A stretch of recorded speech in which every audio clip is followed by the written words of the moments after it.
Hello everyone. Last lecture में हम discuss कर रहे थे ट्रांसमिशन लाइन पे अगर कोई 3 फेज शॉर्ट सर्किट आता है तो उसमें करंट किस तरह से फ्लो करेगा, उसको हमने समझा with the help of a simple RL series circuit with constant AC voltage source. इसे हमने अप्लाई करके और देखा कि सडन अगर हम उस सोर्स को अप्लाई करते हैं या यूं कहें कि अगर हम सीरीज RL सर्किट को सडनली शॉर्ट सर्किट करते हैं तो करंट किस तरह से फ्लो करेगा आपके सिस्टम में, सर्किट में। ठीक है, तो उसमें देखा था हमने कि दो तरह का उसमें करंट फ्लो करता है, एक DC offset current and second one is symmetrical short circuit current. दो तरह का करंट फ्लो करता है।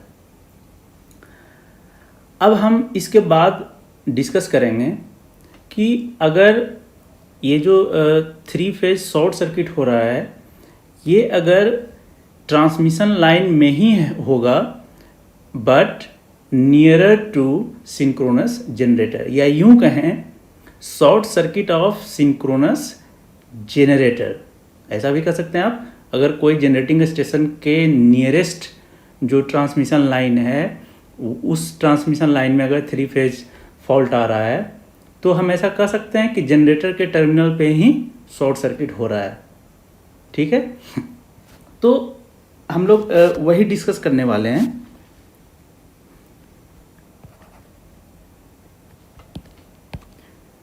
Short circuit of synchronous generator.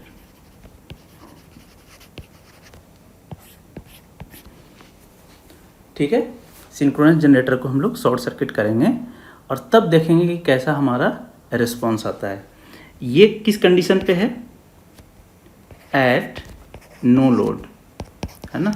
हम लोग डिस्कस इसी को करेंगे सबसे पहले कि जब हमारा सिंक्रोनस जनरेटर नो लोड पे है तब हम शॉर्ट सर्किट कर रहे हैं, फिर क्या क्या उसमें हो रहा है। करंट, देखिए हम फॉल्ट पढ़ रहे हैं तो हमारा कंसर्न रहेगा करंट, कि करंट किस नेचर का होगा, कितना मैग्नीट्यूड का होगा, ये सब हम फोकस करेंगे इन सब टॉपिक पे।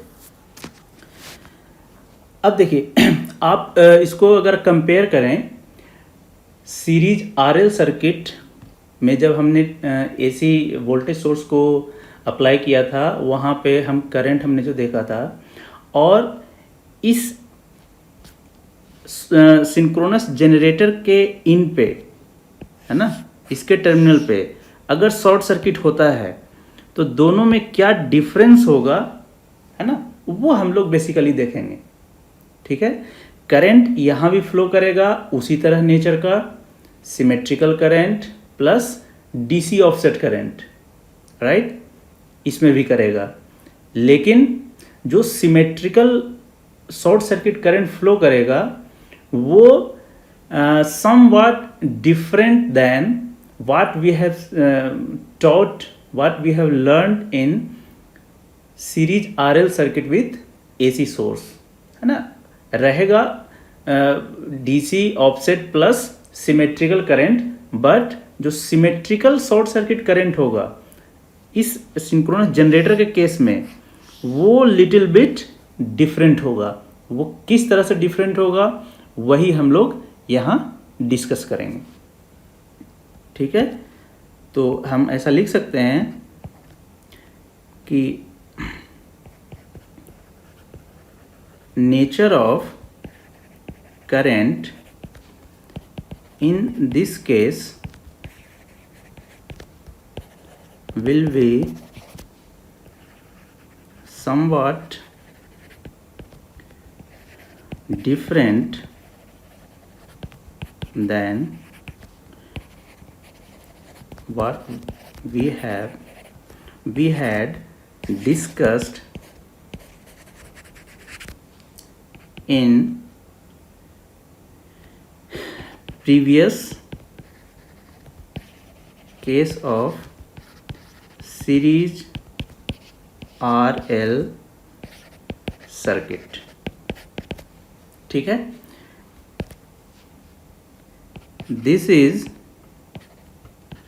ड्यू टू, दिस इज, ये होता क्यों है, दिस इज ड्यू टू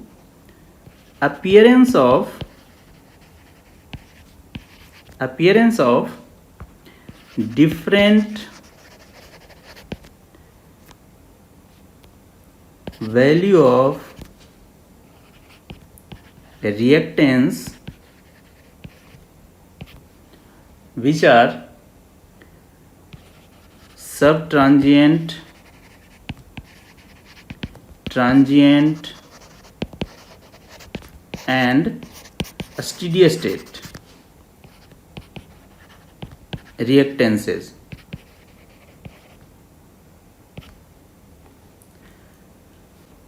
ठीक है, for few cycle after occurrence of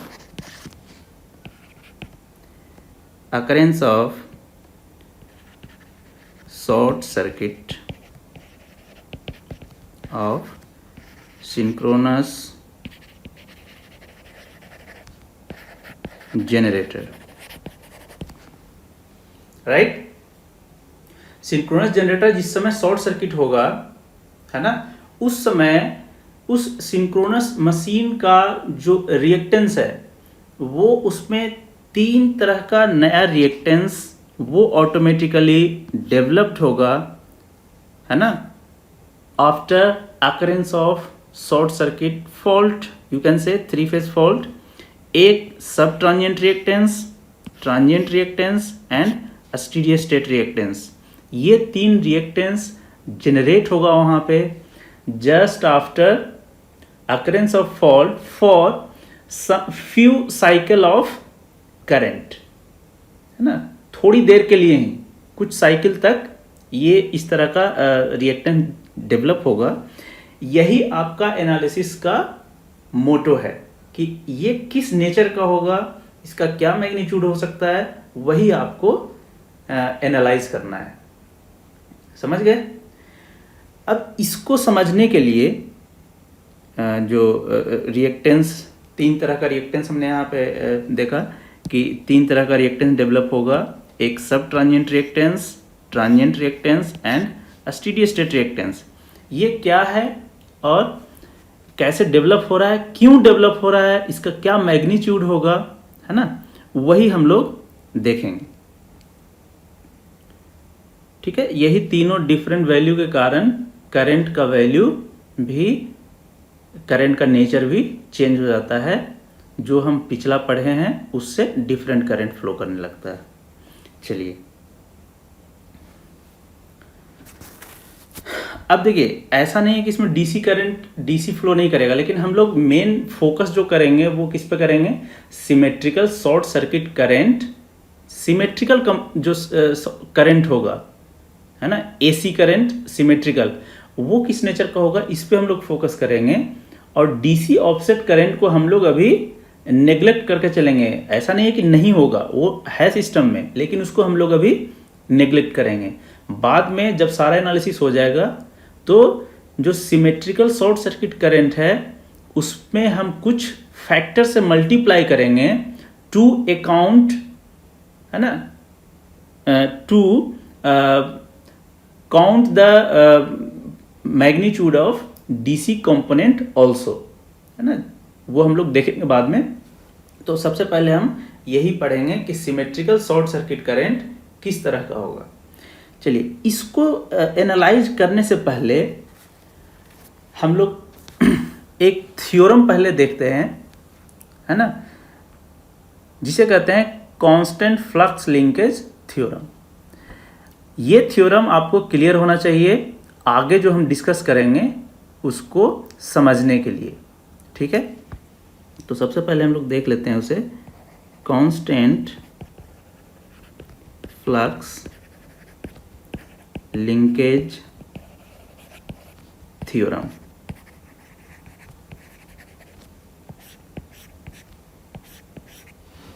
ठीक है, क्या है कांस्टेंट फ्लक्स लिंकेज थ्योरम? ये कहता है कि flux linkage to any inductive circuit can not change instantaneously, है ना? ये आप पढ़े होंगे पहले कभी मशीन में या कहीं, आपको ये इनकाउंटर हुआ होगा कि flux linkage to any inductive circuit can not change instantaneously. इसका स्टेटमेंट यही है, flux linkage to any inductive circuit cannot change instantaneously।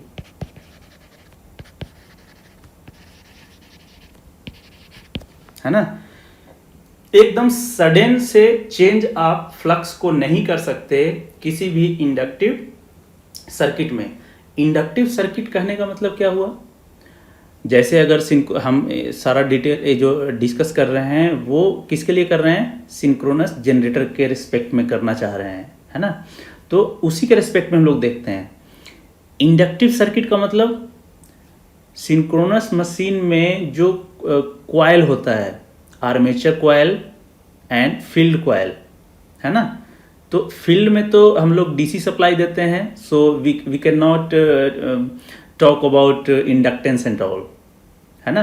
But in armature coil, वहाँ पे जो वाइंडिंग किया हुआ आर्मेचर में कोर पे, वो क्या है बेसिकली? वो एक कॉइल है, और जहाँ भी कॉइल आ गया तो उसमें इंडक्टेंस ऑटोमेटिकली जनरेट हो गया, है ना? Because of flux, leakage flux, है ना? उसकी वजह से वहाँ पे इंडक्टेंस जनरेट होगा।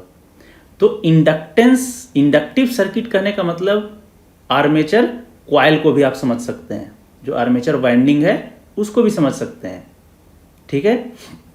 तो उस आर्मेचर वाइंडिंग में या किसी इंडक्टिव सर्किट में कॉइल में फ्लक्स के वैल्यू को आप एकदम से सडनली चेंज नहीं कर सकते। चेंज होगा but after some time. After कितना time, that we will see here, and that will be important point of discussion यहां पे, ठीक है? तो चलिए सपोज करते हैं कि ये हमारा एक कॉइल है ना? ये कॉइल है, इसका इंडक्टेंस होगा कुछ वैल्यू इसमें, है ना? इसका इंडक्टेंस वैल्यू L है। तो कॉइल है वो एक कंडक्टर से बना हुआ है, तो ऑब्वियसली उसमें रेजिस्टेंस भी होगा। ये है रेजिस्टेंस R, ठीक है? ये एक स्विच ऐसे सपोज आपने ऐसे लगा दिया है, इस तरह का एक सर्किट है हमारे पास, और इस स्विच को ऑन किया जा रहा है एट t इक्वल टू 0 पे। ये कैसा सर्किट है? Series RL circuit without any source, without any DC source. हम पढ़े हैं प्रीवियस सम लेक्चर्स में, है ना? जहाँ पे हम ट्रांजिएंट डिस्कस कर रहे थे उस समय पे। तो हम ऐसा कंसीडर करेंगे कि ये जो कॉइल है जिसका इंडक्टेंस L है, ये पहले से कुछ चार्ज्ड था, है ना? आप स्टेप बाय स्टेप देखते जाइएगा, इसको समझते जाइएगा, आपको क्लियर होगा कि हम क्या यहाँ पे डिस्कस करना चाह रहे हैं, ठीक है? तो हम इसको लिखते हैं, लेट इनिशियली इंडक्टर, और कॉइल भी कह सकते हैं इसे, was charged to a value I0 equal to I0। Inductor किस फॉर्म में चार्ज होगा? In the form of magnetic field, है ना। मैग्नेटिक फील्ड किसकी वजह से आता है? करंट की वजह से। सो यहाँ पे चार्ज है, इसका मतलब वो इनिशियली एनर्जी स्टोर किए हुए है। अगर हम किसी सर्किट में उसे जोड़ेंगे तो उसमें करंट फ्लो कराने लगेगा, है ना। तो वही इनिशियल करंट जो वो फ्लो करा सकता है वो है आई नॉट, ठीक है, ये है। अब हम इस स्विच को at t equal to 0 switch on कर रहे हैं। इस स्विच को ऑन कर रहे हैं एट t इक्वल टू 0 पे स्विच ऑन कर रहे हैं। जैसे ही ऑन करेंगे तो क्या होगा? अपना स्टोर्ड एनर्जी वो डिसिपेट करना चाहेगा थ्रू रेजिस्टेंस R। अब एक चीज़ और देखिए, जैसे ही ये एनर्जी स्टोर किए हुए है ना, ये करंट फ्लो करा सकता है। तो जैसे ही स्विच को ऑन करेंगे t इक्वल टू 0 पे, है ना, इनिशियली कितना करंट फ्लो कराएगा ये? आई नॉट, है ना। इसका मतलब है कि यहाँ पर फ्लक्स डेवलप होगा ऐसे,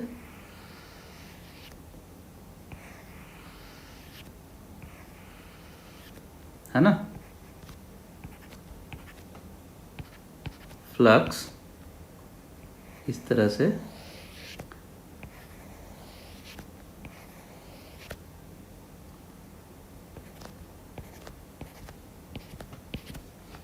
ठीक है। ये कॉइल अगर है उसमें करंट फ्लो हो रहा है तो वो अपने तरफ चारों तरफ फ्लक्स जनरेट कराएगा, राइट।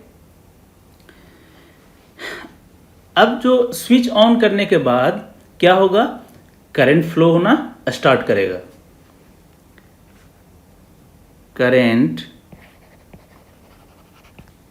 स्टार्ट्स फ्लोइंग, है ना। और वो जो करंट फ्लो करेगा वो किस नेचर का करेगा? ये आप पढ़े होंगे ट्रांजिएंट रिस्पांस एनालिसिस में, DC series RL circuit without any source, है ना। अगर हम उसे कनेक्ट करते हैं तो किस तरह का करंट फ्लो होगा? एक्सपोनेंशियली डिकेइंग करंट फ्लो करेगा, डिस्चार्जिंग करंट जिसको भी हम लोग कहते हैं। So I t will be in the form of this, ठीक है, I naught e to the power minus t by tau भी इसको हम कह सकते हैं, where tau is nothing but L by R for this circuit. L inductance of the, अगर armature की बात कर रहे हैं, inductance of armature coil, or resistance of that conductor present in coil.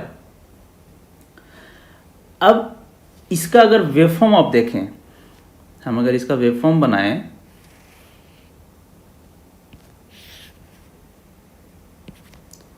T and I T, कैसा current ये flow करेगा? ऐसे होकर और ऐसे। यहाँ पे मैक्सिमम वैल्यू होगा I naught at t equal to 0, है ना। स्टार्टिंग में करंट कितना फ्लो करा सकता था वो? आई नॉट करंट, उतना एनर्जी स्टोर किए हुए था। And after some time, suppose this time is t, है ना, आफ्टर सम टाइम करंट का वैल्यू इस तरह से डिके होता रहेगा और कुछ देर के बाद ये करंट नियरली 0 हो जाएगा, ठीक है।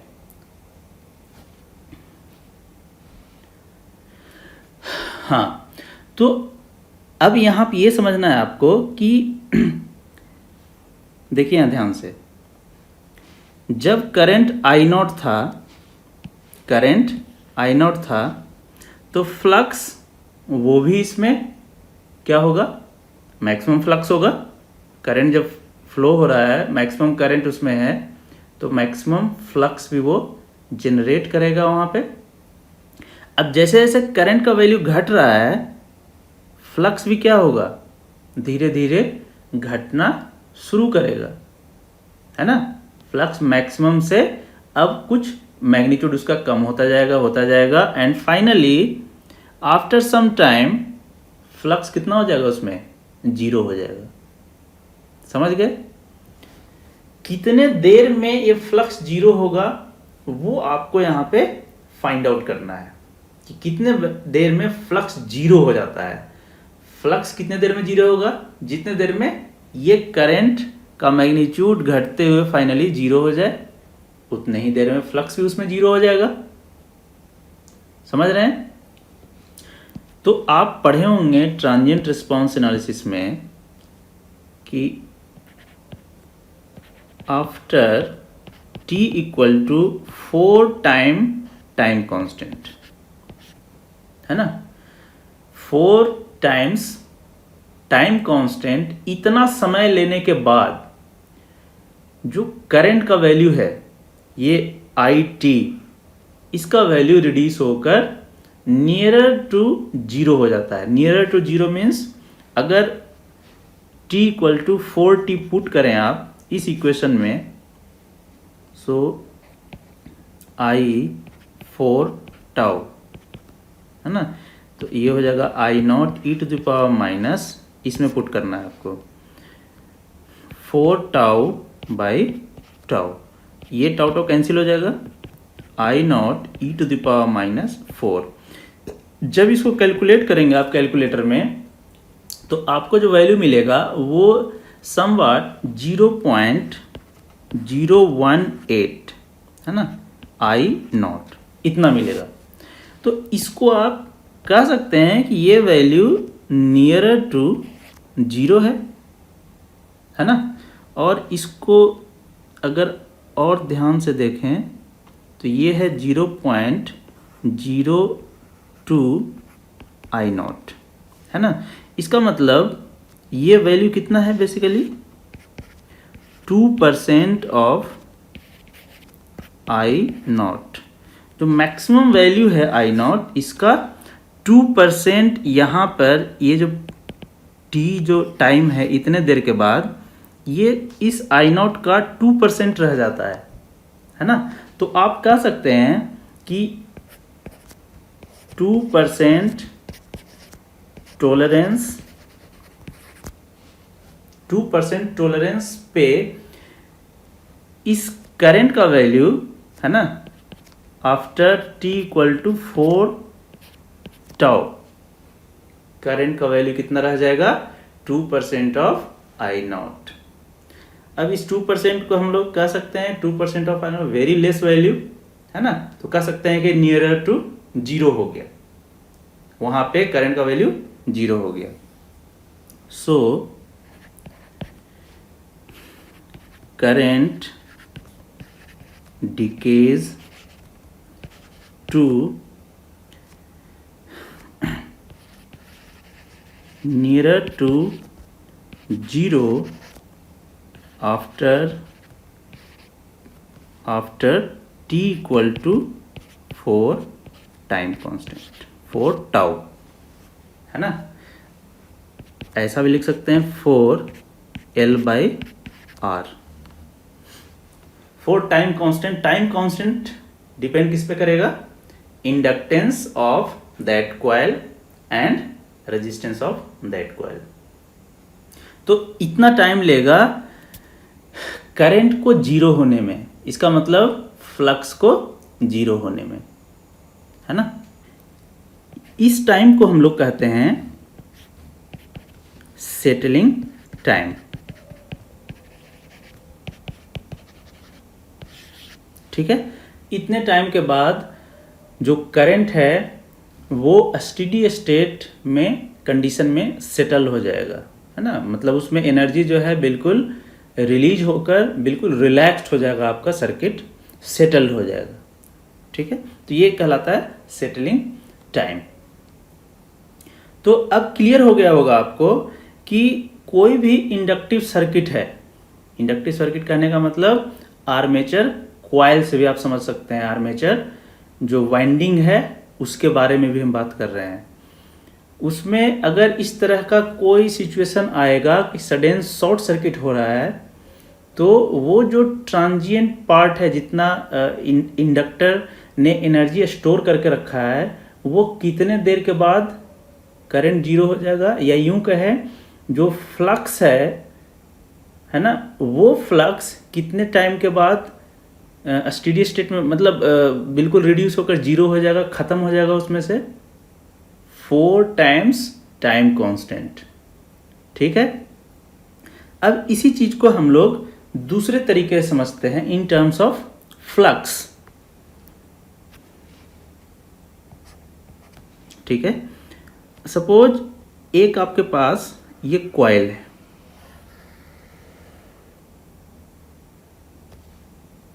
ठीक है। ये इस कॉइल को आप ऐसे भी बना सकते हैं,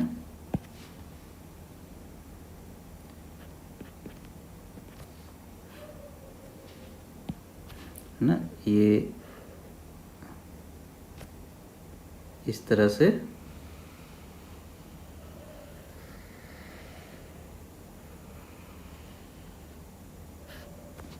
सपोज ये इस तरह का कॉइल है, ठीक है। इसमें सपोज करंट कुछ फ्लो कर रहा है, इसमें कितना करंट फ्लो कर रहा है वो भी मैटर नहीं है, मैटर है कि करंट फ्लो हो रहा है, तो उसकी वजह से इसमें कुछ फ्लक्स डेवलप हो रखा है। ठीक है। सपोज ये फ्लक्स लाइंस है, हमने इसमें सिर्फ 2 फ्लक्स लाइंस ही कंसीडर किए हैं अभी, 2 फ्लक्स लाइन ऐसे है। ठीक है। जब करंट फ्लो हो रहा है तब की बात कर रहे हैं, तो फ्लक्स जो लिंकेज है, फ्लक्स लिंकेज मतलब इस कॉइल से जो फ्लक्स लिंक कर रहा है ना, वो सपोज 2 फ्लक्स लाइंस है, और एक फ्लक्स लाइंस 1 वेबर सपोज आपको फ्लक्स, एक फ्लक्स लाइन का मैग्नीट्यूड है, सो 2 weber for understanding purpose only, 2 weber flux इसमें, इस जो क्लोज्ड सर्किट, ये क्लोज्ड सर्किट है ना, ये हमारा क्लोज्ड कॉइल है। ठीक है, इतना है। अब आपने क्या किया,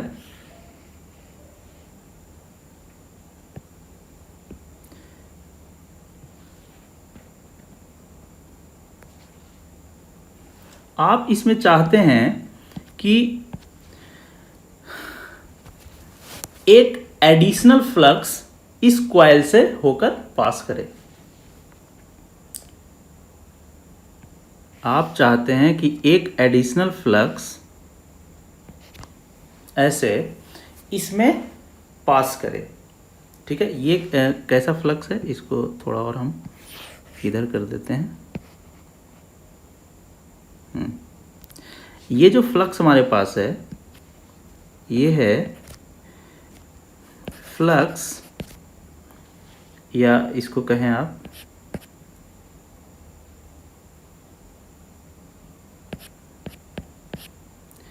increased flux line due to external means, है ना।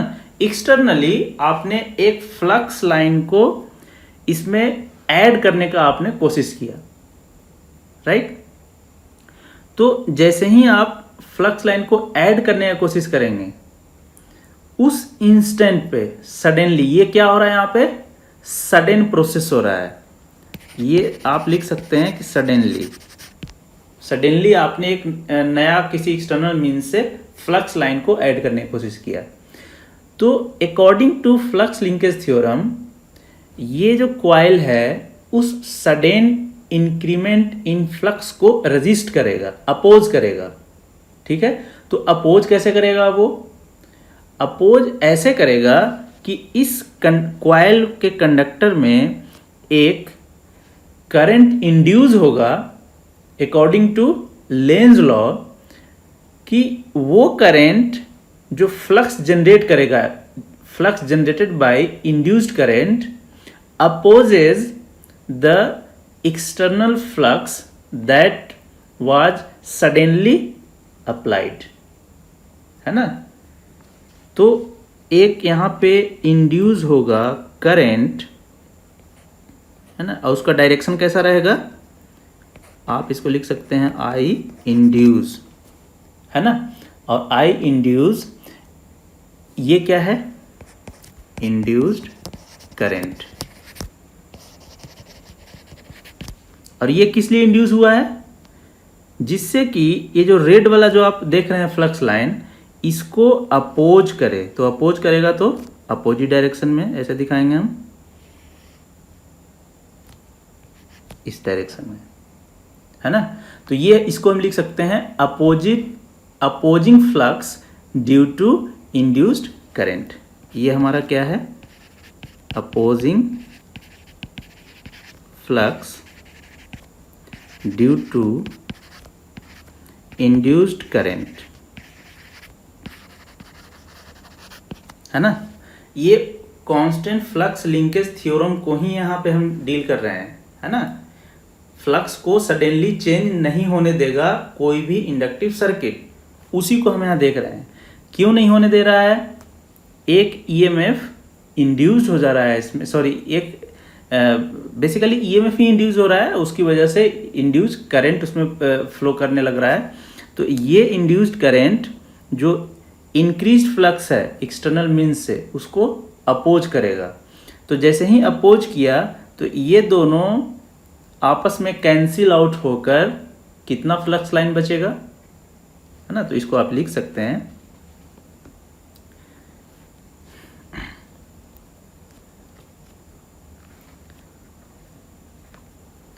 at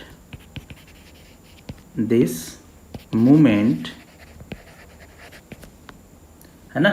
इस मोमेंट पे हो क्या रहा है, नेट फ्लक्स लिंकेज कितना हो जा रहा है, net flux linkage is equal to, पहले से 2 था, है ना, एक ऐड होने का कोशिश किया और बिकॉज ऑफ इंड्यूस्ड करंट, है ना, according to flux linkage theorem, इसने इसको अपोज करने की कोशिश किया, ये इसको अपोज किया, है ना, तो नेगेटिव साइन के साथ। तो फाइनली आपके पास कितना रह गया, फ्लक्स लिंकेज 2 ही रह गया। तो यही तो है फ्लक्स लिंकेज थ्योरम। जितना पहले फ्लक्स था 2 फ्लक्स लाइंस, अभी भी 2 फ्लक्स लाइंस ही हैं, और यूं कहें 2 वेबर ही है ना। तो ये है आपका फ्लक्स लिंकेज थ्योरम। लेकिन ऐसा नहीं है कि आपने जो एक्सटर्नल फ्लक्स उसमें अप्लाई किया था वो उस कॉइल में आएगा नहीं, वो बिल्कुल आएगा, लेकिन कितने देर के बाद आएगा, जब ये जो इंड्यूस्ड करंट है, इंड्यूस्ड करंट तो थोड़ी देर के लिए ही इंड्यूस हुआ है, उसमें सिर्फ इस फ्लक्स को अपोज करने के लिए। जैसे ही थोड़ा टाइम बीतेगा वो induced current automatically die out हो जाएगा, और ये फ्लक्स, ये जो इंड्यूस्ड फ्लक्स ये है, इंड्यूस्ड फ्लक्स के कारण ग्रीन कलर से जो हमने दिखाया है वो भी बिल्कुल ख़त्म हो जाएगा और रेड वाला बच जाएगा। ठीक है, तो आप समझ गए यहाँ पे कि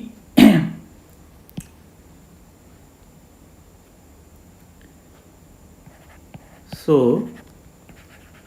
flux lines remains same just after the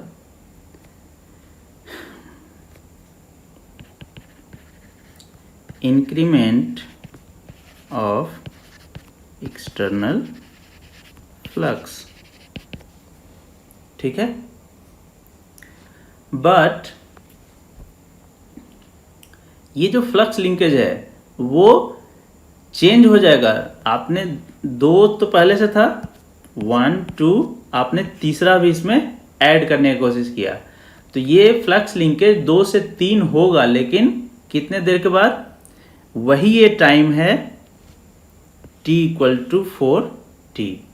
इतने देर के बाद जो करंट उसमें था, इंड्यूस्ड करंट बेसिकली, है ना, ये जो करंट था क्या था, इसमें जो करंट ये फ्लो कर रहा था, यही वो इंड्यूस्ड करंट है जो इस तरह से डिके होना शुरू हो जाएगा।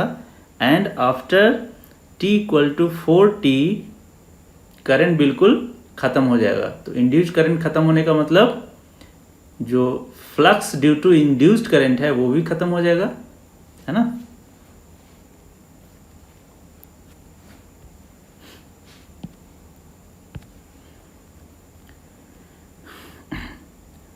फ्लक्स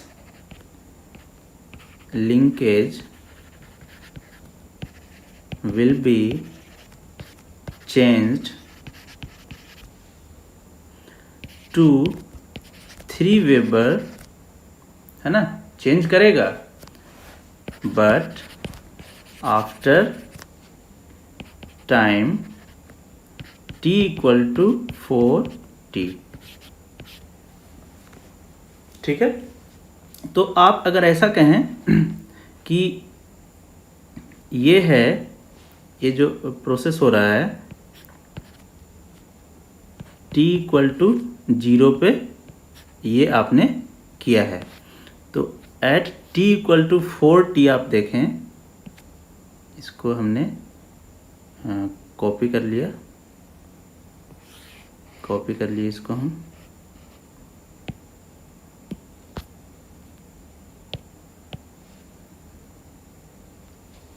ठीक है, ये है। तो एट t इक्वल टू, और यू कैन से आफ्टर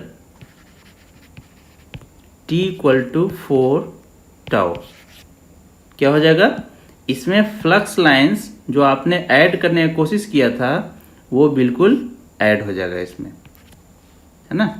तो flux linkage total will be 2 plus rate से हमने दिखाया है 1 which is equal to 3 weber. 3 weber कहें या 3 फ्लक्स लाइंस कहें, तो ये आपको मिल जाएगा जो भी आपने ऐड करने की कोशिश किया था, लेकिन कितने देर के बाद? After t equal to 4 time constant. और इसमें जो इंड्यूस्ड करंट है I induced will be equal to 0, है ना। 0 मीन्स नियरली 0। तो इंड्यूस्ड करंट 0 हो गया, इसका मतलब जो फ्लक्स था बिकॉज ऑफ इंड्यूस्ड करंट वो भी खत्म हो जाएगा। तो ये था। इसी तरह से अगर आप कहें कि हमारे पास, अगर आप इसको इस तरह से समझें कि ये आपका एक कॉइल है, अब सपोज हम कॉइल को ऐसे ही दिखा रहे हैं, है ना, ये आप इसको ऐसे कहें,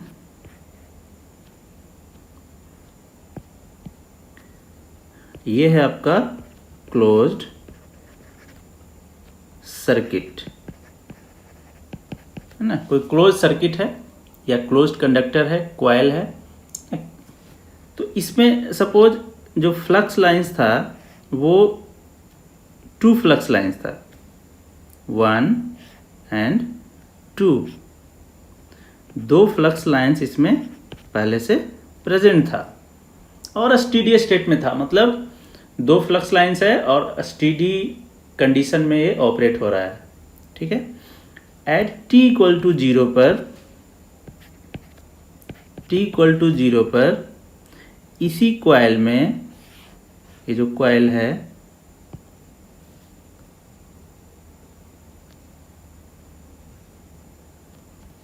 आपने कहा कि हम एक फ्लक्स लाइन हटाना चाहते हैं।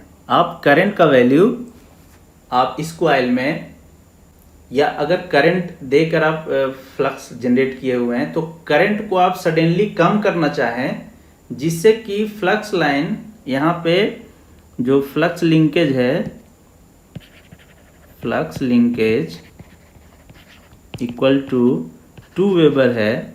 आप चाहते हैं कि फ्लक्स लिंकेज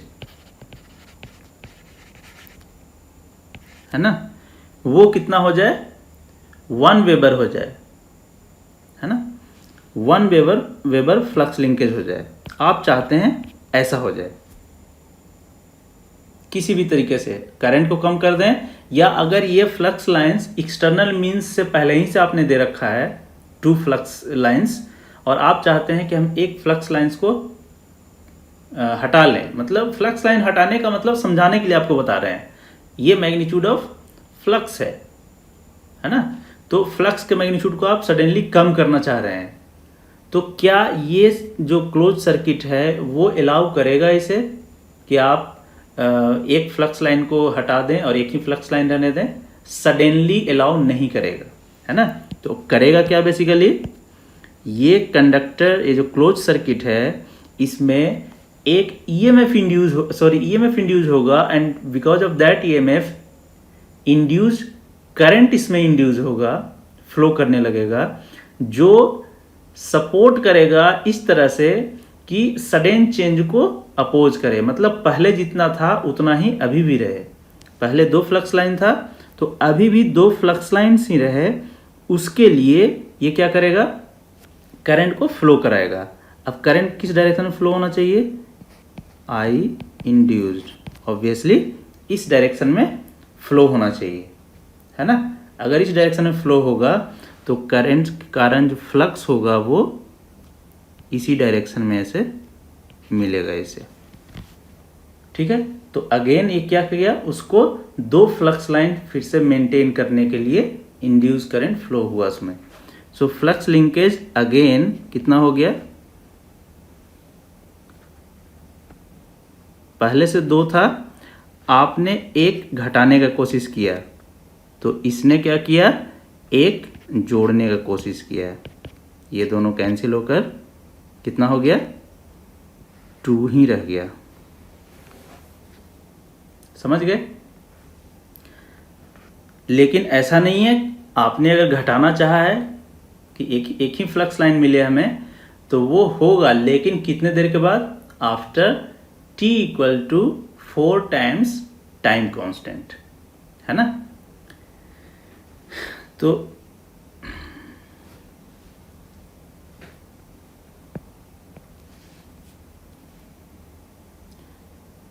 चलिए हम इसको कॉपी कर लेते हैं।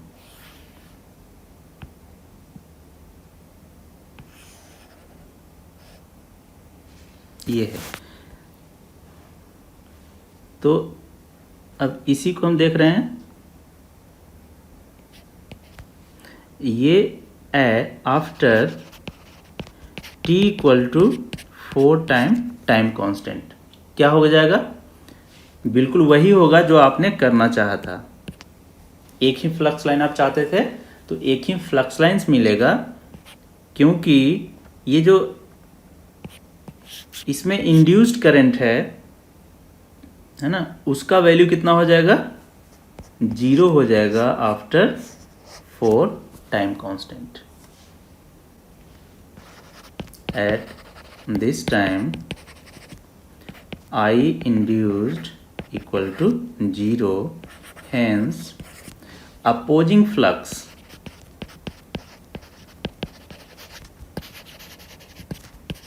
will also be 0, and finally जो फ्लक्स लिंकेज रह जाएगा will be 1 वेबर। ये सब वेबर में है ना। जितना आपने घटाना चाहा वो घट गया, लेकिन after t equal to 4 time constant. तो ये जो कॉन्सेप्ट हम बता रहे हैं बिल्कुल हम इसको यूज करेंगे जब हम कैलकुलेट करेंगे सब transient reactance, transient reactance and steady state reactance. ठीक है, तो इसको आप बिल्कुल अच्छे से समझ लीजिएगा। कहीं पे भी आपको कोई डाउट हो, ना समझ में आए, तो आप बिल्कुल हमको कमेंट बॉक्स में लिखिए। I will provide some means, some method how to solve that problem. Maybe आई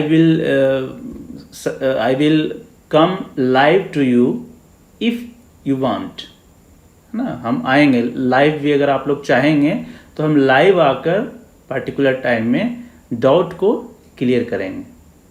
पहले आप इसको अच्छे से पढ़िए, समझिए, नहीं समझ में जहाँ पे आता है वहाँ पे आप पूछिए हमसे, हम डाउट को क्लियर करेंगे। तो नेक्स्ट लेक्चर में हम लोग मिलते हैं और देखते हैं कि कैसे हम कैलकुलेट करेंगे सब transient, transient and steady state reactance of synchronous generator, and then we will continue with symmetrical fault. Thank you very much.